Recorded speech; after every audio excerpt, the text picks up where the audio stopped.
सातारा जिल्ह्यातील कराडमधून एक धक्कादायक प्रकार समोर येत आहे। 2 दिवसांपूर्वी साखरपुड्यात झालेल्या एका तरुणीने कृष्णा नदीवरून उडी घेत आपलं जीवन संपवलं। या घटनेने परिसरामध्ये एकच खळबळ उडाली। ही घटना सोमवारी रात्री 9:30च्या सुमारास घडली असून कल्पना बाळाप्पा वाघमारे वय 26 असं या तरुणीचं नाव आहे। कल्पना हिचं नुकतंच लग्न ठरलं होतं।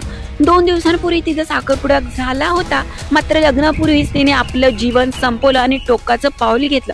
मिळालेल्या माहितीनुसार सोमवारी रात्री 9:30च्या सुमारास कल्पना वाघमारे दुचाकीवरून कृष्णा पुलावर आली। तिने गाडी उभी केली आणि मोबाईलवर कोणाची तरी बोलत त्यानंतर कल्पनाने थेट नदीत उडी मारली। हे पाहून पुलावरील लोकांनी आरडाओरडा केला। काही वेळातच पुलावर मोठी गर्दी झाली। स्थानिकांकडून या घटनेची माहिती पोलिसांना देण्यात आली। कराड शहर पोलीस घटनास्थळी दाखल झाले।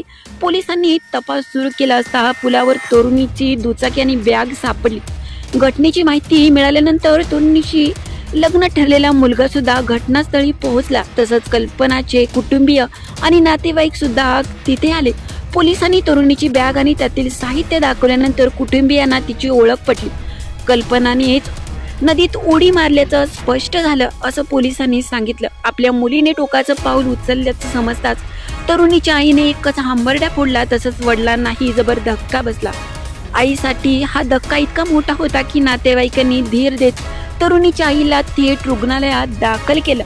दरम्यान कल्पना वाघमारे एका खासगी रुग्णालयात नोकरी करत होती। तिच्या बॅगमध्ये पर्स, ओळखपत्रे आणि इतर साहित्य होती। पोलिसांनी NDTF टीमला बोलावले आणि स्थानिक मच्छीमारही मदतीला धावून आले, पण अंधारामुळे शोध मोहीम थांबवण्यात आली।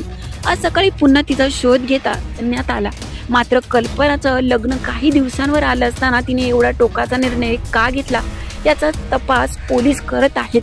2 दिवसांपूर्वी साखरपुडा झालेल्या आपल्या मुलीने आपलं आयुष्य संपवलं म्हणून घरच्यांना एकच धक्का बसला आणि त्यांनी हांबरडाच फोडला।